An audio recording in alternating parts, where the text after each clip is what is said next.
வணக்கம், வெல்கம். இது lovely families kitchen. பசியோடு இருக்கவங்கெல்லாம் ருசியாக சாப்பிட்லாம் வாங்க. எங்கள் சேனலை சப்ஸ்கிரைப் பண்ணிக்கோங்க, பெல் ஐக்கான் கிளிக் பண்ணிவிட்டு வாங்க ரெசிபிக்குள்ளே போயிடலாம். இன்றைக்கி ஸ்பாஞ்ச் கேக் பண்ண போகிறோம். வாங்க ரெடி பண்ணலாம். அதுக்கு ஃபர்ஸ்ட் ஸ்டெப், ஹெவி பாட்டம் கடாய் ஒன்று அடுப்பில் வச்சு அதில் உப்பு போட்டு ஸ்டாண்டு வச்சு மூடி 10 மினிட்ஸ் ப்ரீ ஹீட் பண்ணுறேன். அடுத்து ஒரு அலுமினிய டின்னில் க்ரீஸ் பட்டர் பேப்பர் வச்சு க்ரீஸ் பண்ணியிருக்கேன். இப்போ வாங்க பேட்டர் ரெடி பண்ணிடலாம். தேவையான இன்க்ரீடியன்ட்ஸ்: 300 கிராம் சுகர் பவுடர் பண்ணி வச்சுருக்கேன், 300 கிராம் மைதா, 300 கிராம் பட்டர், அதே 300 கிராம் இருக்கிற எக், 6 எக்கு. அதை வெள்ளைக்கரு தனியாக மஞ்சள் தனியாக செப்பரேட் பண்ணியிருக்கேன். அது எதுக்காகன்னா, மஞ்சள் கலந்துச்சுன்னா வெள்ளைக்கருவில் மிக்சியில் நம்ம பீட் பண்ணும்போது அந்த ஃபோம் அந்த அளவுக்கு வராது. அதனால் ஃபஸ்ட்டு வெள்ளைக்கருவை பீட் பண்ணி எடுத்துக்கிட்டு அதுக்கப்புறம் மஞ்சள் கருவை தனியாக பண்ணலாங்கிறதுக்காக. பாருங்கள், baking powder, pineapple essence, vanilla essence, இது கூட நட்ஸு, முந்திரி, பாதாம், பிஸ்தா, இது எல்லாமே கோஸ் பவுடர் ஆக்கி கார்னிஷிங்காக.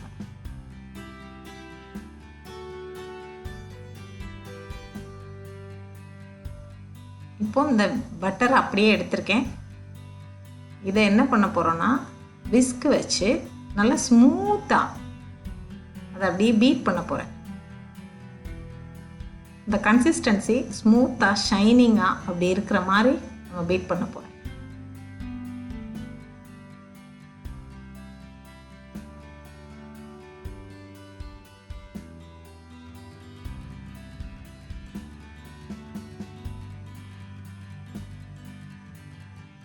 பாருங்கள், இந்த அளவு நம்ம பீட் பண்ணோம்னா போதுமானது. இப்போ என்ன பண்ண போகிறேன், பவுடர் பண்ண சுகர் இருக்கு இல்லையா, அது எல்லாத்தையும் ஒரே ஸ்ட்ரெச்சில் போடாமல் ஒரு அளவு போட்டு அது எல்லாம் ஈவனாக பைண்ட் ஆகிற அளவுக்கு விட்டுருவோம், கடைஞ்சி விட்டுருவோம். அதுக்கப்புறம் அடுத்த பேட்ச் போடலாம்.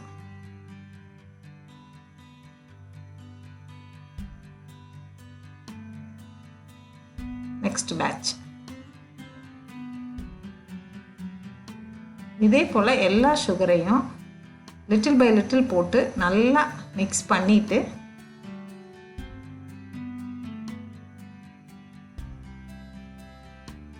பாருங்கள், எல்லா சுகரையும் போட்டு மிக்ஸ் பண்ணியாச்சு. இந்த அளவு இருக்குது. இதில் ஒரு விஷயம் நீங்கள் மைண்டில் வச்சுக்க வேண்டியது என்னென்னா, நம்ம எந்த டைரெக்ஷனில் விஸ்க் வச்சு கடையிறோமோ அதே டைரெக்ஷனில் எண்டு வரைக்கும் பண்ணணும். ஏன்னு கேட்டால் ஏர் பபிள் பிரேக் ஆயிரும். இப்போது வெள்ளைக்கரு நான் இந்த இதில் தான் பண்ணுறேன், ப்ராசஸரில் தான் பண்ணுறேன். பாருங்கள் எவ்வளோ ஃபோம் வந்திருக்குன்ட்டு. இதே நீங்கள் மஞ்சள் கரு கலந்தீங்கன்னா இவ்வளோ ஃபோம் உங்களுக்கு கிடைக்காது. இதை போட்டு ஜென்டிலாக இதில் உள்ள ஏர் பபிள்லாம் பிரேக் ஆகிடாமல் ஜென்டிலாக கலந்து விடுவோம்.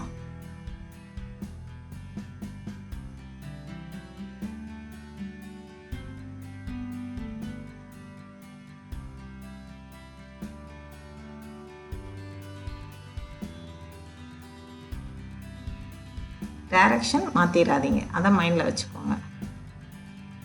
அடுத்து மஞ்சள் கரு.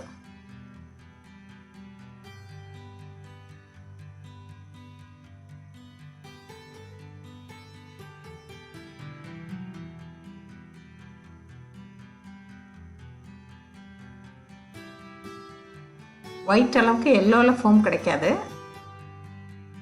அதையும் பீட் பண்ணி இந்த ஊற்றியாச்சு.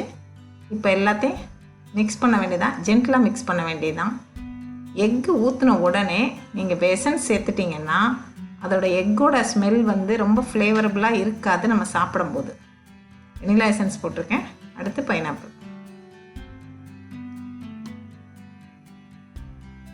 வெனிலா எசன்ஸ் மட்டுமே போடலாம், ஆனால் பைனாப்பிள் எசன்ஸும் கலக்கும்போது ரொம்ப நல்லாயிருக்கும். இந்த ஸ்டேஜில் ஒரு 50 ml மில்க் அதோட ஆட் பண்ணிக்கோங்க. மைதா மாவு, பேக்கிங் பவுடர், இது ரெண்டையும் கலந்து ஒரு தடவை சலிச்சு எடுத்துக்கலாம். எதுக்காகன்னா, மாவு ஃபுல்லாக பேக்கிங் பவுடர் கலந்தால் மைதா மாவு லம்ஸ் ஆகாது. இப்போ பாருங்கள், எல்லாத்தையும் மிக்ஸ் பண்ணி பேட்டர் ரெடி ஆயிடுச்சு. பால் வேண்டான்னா நீங்கள் ஸ்கிப் பண்ணிடலாம், பால் வேணும்னா கலந்துக்கோங்க. இந்த கிளைமேட்டுக்கு அது பட்டர் வந்து கொஞ்சம் திக்காகவே இருக்கும், அதனால் நீங்கள் டின்னில் ஃபில் பண்ணும்போது 1/3 ஃபில் பண்ணிங்கனாலே போதுமானது. பாருங்கள், நான் அந்த நட்ஸு பவுட்ரு பண்ணேன்ல, அந்த பவுடரை இதில் மேலே போட்டிருக்கேன். உங்களுக்கு வேணுன்னா சேர்த்துக்கலாம், வேணான்னா விட்டுறலாம். ஆனால் சாப்பிடும்போது ரொம்ப நல்லாயிருக்கும் கேக் டேஸ்ட். இந்த நட்ஸோட டேஸ்ட்டும் அதுவும் சேர்ந்து சாப்பிட்றதுக்கு ரொம்ப அருமையாக இருக்கும். இல்லை நீங்கள் ஐசிங் பண்ண போகிறீங்க அப்படின்னா இதை அவாய்ட் பண்ணிடுங்க. இப்போது 10 மினிட்ஸ் ப்ரீ ஹீட் பண்ண அந்த கடாயில் இதை வச்சாச்சு. வச்சு லிட்டு போட்டு மூடி 20 to 30 மினிட்ஸ் வெயிட் பண்ண போகிறோம். ஃப்ளேம் மீடியமாக இருக்கட்டும். 30 மினிட்ஸ் ஆயாச்சு. பார்க்கலாம். ஒட்டவே இல்லை, ஸ்டிக்கில் ஒட்டவே இல்லை பாருங்கள். ஒரு நைஃப் என்ன விட்டு பார்த்துடலாம். பாருங்கள், நைஃப்லேயும் எதுவுமே ஒட்டவே இல்லை. ஸோ கேக் நமக்கு ரெடி ஆயிடுச்சு. இப்போ நம்ம இதை எடுத்துடலாம்.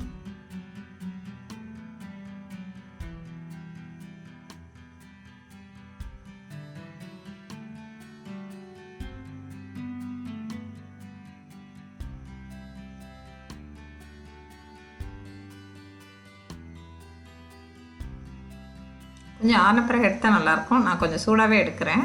ஆறுனப்பிறகு எடுத்திங்கன்னா இன்னும் ரொம்ப நல்லா வரும். பாருங்கள் எவ்வளோ அருமையாக வந்திருக்குன்ட்டு. லைட்டாக பட்டர் பேப்பரை ரிமூவ் பண்ணலாம்.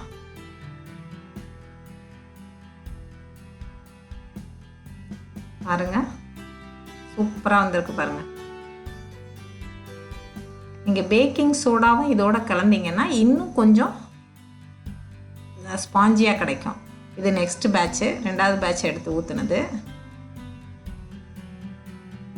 ஆனால் தேவையில்லை, பேக்கிங் பவுடர் மட்டுமே போதுமானது தான். கர்ட் ஆயிலெலாம் போடுறது அதுவும் நல்லாயிருக்கும் கேக்கு. ஆனால் இந்த கேக்கில் உள்ள டேஸ்ட் அதில் கிடைக்காது. இதில் நீங்கள் பட்டர் முட்டை எல்லாம் ஈக்குவல் அமௌண்ட் போடுறோம் இல்லையா, அதனால் இதோட டேஸ்ட் அதில் கிடைக்காது. ரொம்ப எக்ஸலண்ட்டாக இருக்கும் இந்த கேக் சாப்பிட்றதுக்கு. நீங்கள் ஐசிங் பண்ணாலும் சரி, பண்ணலைனாலும் சரி, எல்லாருக்கும் ரொம்ப பிடிக்கும். ரொம்ப டேஸ்டியாக இருக்கும். ட்ரை பண்ணி பாருங்கள். பார்த்துட்டு எப்படி வந்துச்சுன்னு கமெண்ட்ஸில் சொல்லுங்கள். வேறு ஏதாவது டவுட்ஸ் இருந்தாலும் எனக்கு கமெண்ட்ஸில் சொல்லுங்கள். இந்த வீடியோ உங்களுக்கு பிடிச்சிருந்தா லைக் பண்ணி ஷேர் பண்ணுங்கள். தேங்க்யூ ஃபார் வாட்சிங்.